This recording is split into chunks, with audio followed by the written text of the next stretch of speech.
Aloha, loves. Sophia Leva Marie here. I am with the amazing Jillian Michaels, fitness trainer and certified nutritionist.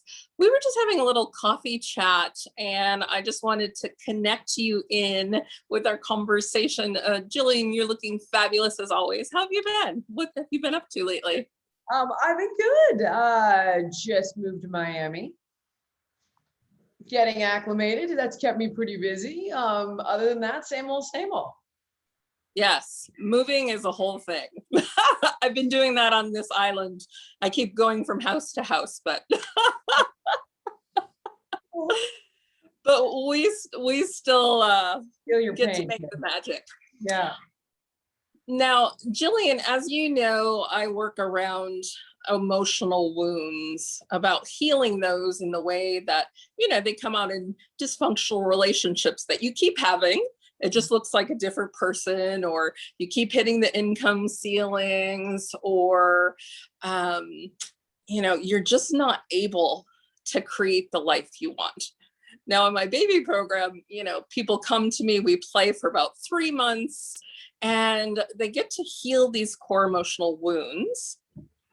And then they get the tools to thrive. Now, you've done this masterfully in the fitness realm, and you know how to close the gap from where they are to where they want to be. So what would you say? They're willing to close it. You know what I mean? Yes. Yes. So would you say that's the biggest component, if they're willing? Oh God, of course. Yeah, absolutely. I mean, what I do is very simple. Eat less, move more, use common sense with your food choices. Easy. I mean, it's easy. Sorry, I take that back. It's simple. So if it's so simple, why do so many people struggle with it? Why do so many people who lose weight gain it back? Why is it such a completely third rail conversation in America where we can't even address obesity anymore as a life-threatening thing? Like so I can help you lose weight. I can help you learn to run a marathon. I can help you do a pull-up. I can teach you how to do a backflip if you wanted. But, there are many different components that make somebody eat more than their body needs and make them, whether they're conscious or unconscious, choose to be a bigger size.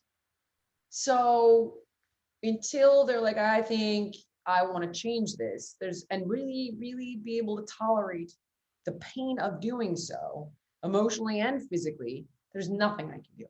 Nothing. Yes. Yes. So when they're that willing and they're ready to, if they pay me $20K for the 3 months and whatever it takes to work with you, what is the place that they really cross over and make that decision? How do they take that decision and translate it into action? How did you do it for yourself? You got to get sick of being sick and tired. You know what I'm saying? You really do. It's got to be more painful the way you're living than the work and the fear and the sacrifice associated with where you want to go. I was a kid. I was probably 13. I probably started to make real changes at 15 because I got into martial arts, and the environment was very powerful for me. I was a bullied kid, and in this environment, I was safe. I had friends, I had mentors. So I needed that environment. It made me feel empowered, even though I wasn't getting physically smaller. I was breaking boards with sidekicks that made me carry myself differently at school. And all of a sudden, people weren't making fun of me anymore. I went from a loser to a loner, but I'll take loner any day of the week. Over, being passive and allowing people to pick on me, which stopped as I started to feel stronger physically. I became stronger in other areas of my life. Then one day, my martial arts instructor, I think I walked in with a bag of Cheetos, and I might have been like 14. And I think he basically was like, you need to call your mom. You need to go home. And he's like, I'm not, I just can't want this more than you do. If you're not going to pick up when I'm laying down, if you're not going to give me as much as I'm giving you, I'm not going to waste my time. And I remember thinking like, fuck this guy. I don't even, I was super upset. And I was like, but I had lost everything in that moment. So he made it so painful for me that I was willing to do whatever it took to have that back in my life. And that is the reality. It was like a big, swift kick in the ass, for sure. Hmm. Hmm.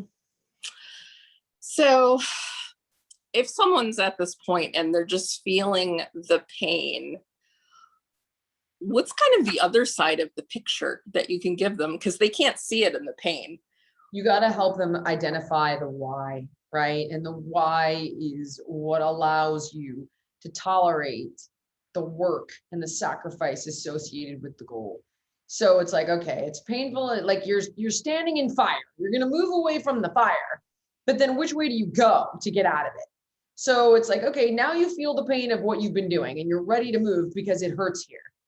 But now we need to say, all right, we want to move towards this. What is that why? What does health look like in your life, right? Is it being a role model to your kids, feeling sexier in the bedroom, not getting the health scare at the doctor's office once a year, whatever it is, right? Whatever it is that you care about.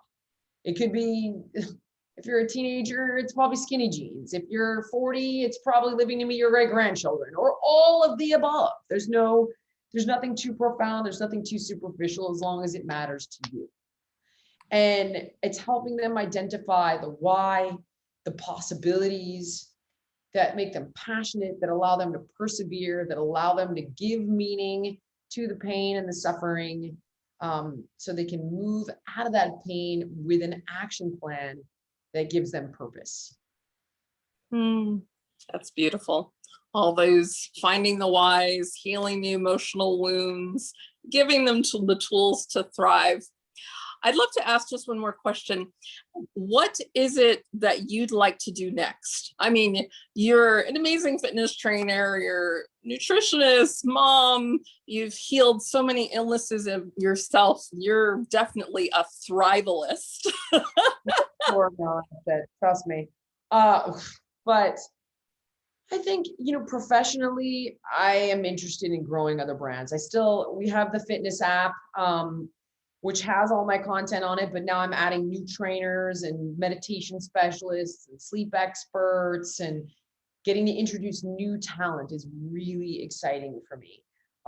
Investing in other like-minded brands, whether it's like a supplement company, like Alaya Naturals, or an organic coffee company, or a water company, or a spin gym. I like growing other brands that I think are fresh and effective, that I'm passionate about and am excited to introduce to my audience. So professionally, that's exciting for me right now.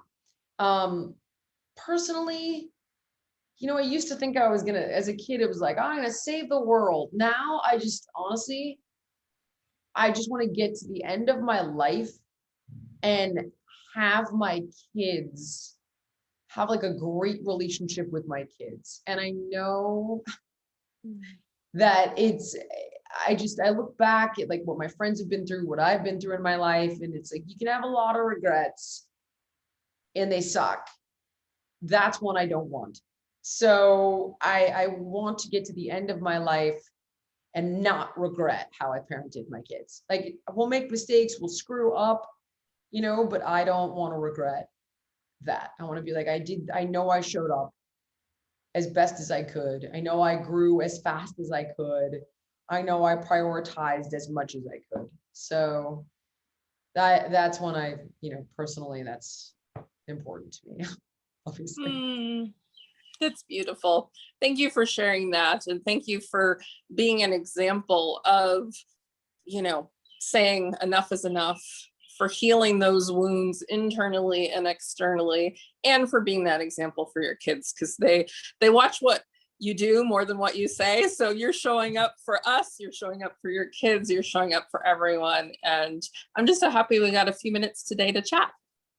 Thank you so much. I have really enjoyed it. I appreciate it. I'm looking forward to seeing you next time. Sending you much love. Aloha.